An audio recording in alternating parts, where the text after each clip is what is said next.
यासह इतर जिल्ह्यातील ताज्या घडामोडी पाहण्यासाठी सिंधुदुर्ग 24 तासला सबस्क्राइब करा आणि बेल आयकॉनवर क्लिक करा। सिंधुदुर्ग 24 तास सदैव तुमच्या सोबत। पुढील बातमी पाहणार आहोत विस्ताराने।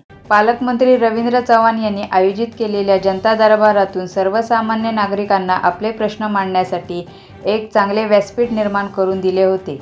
या जनता दरबाराच्या माध्यमातून देवगड तालुक्यातील बहुतांशी विकास कामे मार्गी लागणार आहेत। किंजवडे गावातील कुळ असणाऱ्या जमीन मालकांना देखील पीएम किसान योजनेचा लाभ मिळावा अशी मागणी पालकमंत्री रवींद्र चव्हाण यांनी आयोजित केलेल्या जनता दरबारात करण्यात आली असून कोटकामता ते खुडी, तोरसोळे, किंजवडे या गावातील विकास कामे ठप्प झाली होती। आमदार नितेश राणे, पालकमंत्री रवींद्र चव्हाण यांच्या माध्यमातून या गावातील विकास कामे मार्गी लागणार असल्याची माहिती माजी पंचायत समिती सदस्य सदा ओगले यांनी दिली। त्याच्यामध्ये आहे कोटकामता असेल, खुडी असेल, तोरसोळे असेल, किंजवडे असेल, या गावांमधली विकास कामं ही जवळजवळ ठप्प झाल्यात जमा होती। आणि त्या विकास कामांपैकी महत्वाचे मुद्दे आहेत की पीएम किसान ही एक महत्वाकांक्षी योजना केंद्राची ही गेले 2001 पासून जवळजवळ बंद होती। ह्याचं कारण की तिथे जे जमिनी कसतात शेतकरी ते कुळ म्हणून देवस्थान इनाम आणखीन त्या मालकांचे पूर्वीपासून कुळ म्हणून शेती करतायत आणि कुळ असल्यामुळे त्यांना त्याचा लाभ मिळू शकत नाही। असं 1/1/22 पासून त्यांची पेन्शन बंद झाली आहे। त्या जनता दरबारामध्ये हा प्रश्न आम्ही लावून धरला।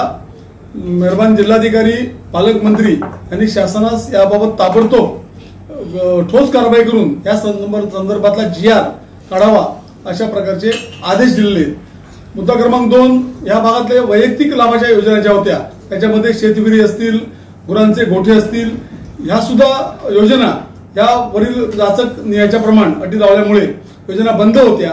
त्या बाबतीत सुद्धा काही प्रमाणात निर्णय बऱ्यापैकी झालेले आहेत। नंबर 3, देवगड तालुक्यातला जो एक पुलाचा अत्यंत महत्त्वाचा प्रश्न होता की जेणेकरून कोटकामते दहिबाव नारेगरे जोडणारा MDR 14 वरचा जो 5.5 कोटीचा पूल गेले अनेक वर्ष आम्ही त्या प्रतीक्षेमध्ये होतो। जिल्ह्याच्या पालकमंत्र्यांनी, बांधकाम मंत्र्यांनी आणि आमदारांनी या सगळ्यामध्ये पुढाकार घेऊन हा पुलाचा प्रश्न मार्गी लावलाय। अर्थसंकल्पामध्ये त्याला 5 कोटीपेक्षा जादा रक्कम मिळाली आणि प्रत्यक्ष पुलाच्या कामाला बोर ट्रायल असतील, त्याचं ड्रॉइंग असेल, या कामाला सुरुवात झालेली आहे आणि निश्चितपणे नजीकच्या काही महिन्यात त्या पुलाचं काम सुरू होईल। त्याचप्रमाणे महत्वाकांक्षी प्रकल्प जो अटलजींच्या काळापासून आहे, रस्ते विकास कार्यक्रम जो आहे, त्यापैकी पीएम रस्ते विकास मधनं देवगड तालुक्यातले एक 3-4 रस्ते महत्वाचे की जे सिमेंटचे पूर्णपणे रस्ते होत आहेत की ज्यामुळे या रस्त्यांचं लाईफ हे वाढणार आहे। त्याच्यामध्ये मुणगे बांबरवाडी असेल, दाभोळे गणेशनगर ते वरळी ढोलकाटे असेल, दैबाव तांबळडेक असेल, चाफेडचा गावठणवाडी खाडीवाडी असेल, अशा प्रकारचे महत्वाचे रस्ते हे सुद्धा मंजूर झालेले आहेत। त्याचप्रमाणे बजेटमधनं सुद्धा सुमारे या पुलासकट 8 ते 9 कोटीची कामं ह्या देवगड तालुक्याला मिळालेली आहेत। त्याच्या बाहेर DPDC असेल, जनसुविधा असेल, सांगायचं तात्पर्य एकच आहे की कधी एवढा पैसा ह्या तालुक्याच्या विकासासाठी शासन उपलब्ध करून दिलाय आणि प्रत्यक्ष त्याच्या कार्यवाहीला सुद्धा सुरुवात झाली आहे। त्याचप्रमाणे कोटकामतेचा एक विषय अनेक वर्ष प्रलंबित होता, थोडाफार तो सुटलेला आहे। उपकेंद्र इमारत की त्या गावाच्या सोयीसाठी उपकेंद्र इमारत मंजूर होती, पण देवस्थान इनाममुळे त्याचं बक्षीसपत्र होत नाही हा शासनाला नियम लावल्यामुळे त्याच्यावर सुद्धा त्या जनता दरबारामध्ये मार्ग काही प्रमाणात निघालाय की हा कोटकामता, खुडी असेल, किंजवड असेल, हा रेव्हेन्यू इनाम आहे। कारण समजा 10 रुपये जमा केले तर 1 कस्टमर शासनाला भरावे लागतात, तर त्या नियमाच्या आधारे या उपकेंद्राचा प्रश्न सुद्धा हा सुटलेला आहे।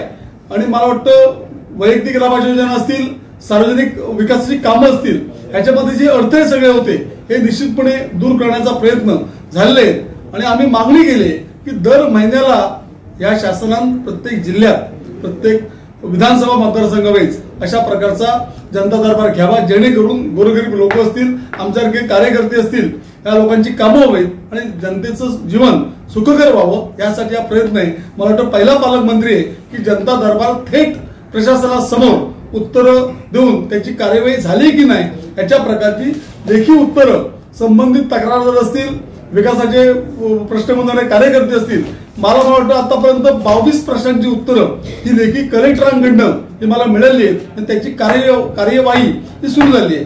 तिसरा मुद्दा असा आहे की आपल्या विशेष करून देवगड तालुक्यात आंबा बागायतदार आहेत, काजू बागायतदार आहेत, थोडे नारळ बागायतदार आहेत. तर याच्यामध्ये दरवर्षी वणवे लागत आहेत. करोड रुपयाचं नुकसान या वणव्यांमुळे होतंय.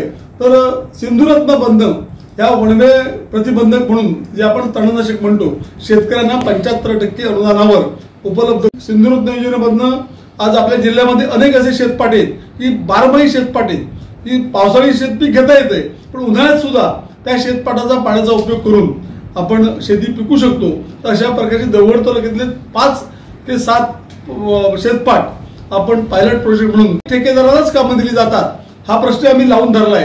3 किंवा 4 ठेकेदार आहेत आणि ते ठेकेदार आपल्या खालच्या पोट ठेकेदारांना कामं देत आहेत. त्यामुळे कामाचा दर्जा हा पूर्णपणे घसरलेला आहे. त्याविरुद्ध जो आवाज उठून देवगड तालुक्यातली 6 ते 7 कामं ही पत्ता विभागामार्फत करण्यात यावी अशा प्रकारच्या मागण्या केल्या आहेत. त्याची इस्टिमेट करण्याचं काम सुद्धा पत्ता विभागामार्फत सुरू केलेलं आहे. ह्या जनता दरबारचा उपयोग ह्या जिल्ह्यातले प्रश्न सोडवण्यासाठी निश्चितपणे झालेला आहे एवढं सांगावं लागेल. भविष्यात अशा प्रकारचा मार्गावरूनच येणारे सत्ताधारी किंवा आम्हाला जावं लागेल. तेव्हा एक स्तुत्य उपक्रमाबद्दल बांधकाम मंत्र्यांचं, आमदारांचं आणि जिल्ह्यात आमच्यासारखे सगळे कार्यकर्ते प्रश्न घेऊन गेले होते त्यांना सुद्धा धन्यवाद द्यायला पाहिजे की ग्रामीण भागातले प्रश्न वेगळे असतात, शहरी भागातले प्रश्न वेगळे असतात. शेवटचा मुद्दा राहिला जिल्हा रुग्णालयाचा. मला वाटतं 2 वर्षापूर्वी 3 वर्षापूर्वी आपल्या जिल्ह्याला मेडिकल कॉलेज मंजूर झालं. तर त्याचं पहिला GR निघाला जो डिसेंबर मध्ये 22 मध्ये, तो GR असा होता की 3 वर्षासाठी फक्त जिल्हा रुग्णालय हे मेडिकल कॉलेजसाठी वापरावयास दिलेलं आहे. दुर्दैवान ऑक्टोबर मध्ये नंतर जो GR आला डिसेंबर मध्ये, त्याच्यामध्ये कायमस्वरूपी एक शब्द बदलला आणि ते जिल्हा रुग्णालय पूर्णपणे जिल्हा मेडिकल कॉलेजसाठी देण्यात आलेलं आहे. आज अशी वस्तुस्थिती आहे की जिल्हा रुग्णालयात माझ्याबरोबर आता घाटे साहेब आहेत, त्यांनी एखादा पेशंट पाठवला त्याला चांगली ट्रीटमेंट मिळू शकते, पण उद्या जिल्हा रुग्णालयाचं रूपांतर मेडिकल कॉलेजमध्ये आता झालंच आहे. त्यामुळे ज्या लोकांना सेवा मिळते ती सेवा योग्य प्रकारे मिळणार नाही. आमची शासनाला विनंती आहे की जिल्हा रुग्णालय असंच ठेवून आहे तिथेच. जे मेडिकल कॉलेज मंजूर झालंय शासकीय, त्यासाठी स्वतंत्र प्राधिकरणाची जागा शेकडो एकरात आहे आपल्या जिल्ह्यामध्ये ओरसला लागूनच.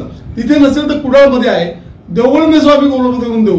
त्या जिल्हा रुग्णालयाची इमारत आहे ती ठेवून शासकीय मेडिकल कॉलेजसाठी स्वतंत्र हे सुरू करावं अशा प्रकारची मागणी केलेली आहे आणि ती मागणी सुद्धा गांभीर्याने ही घेतलेली आहे.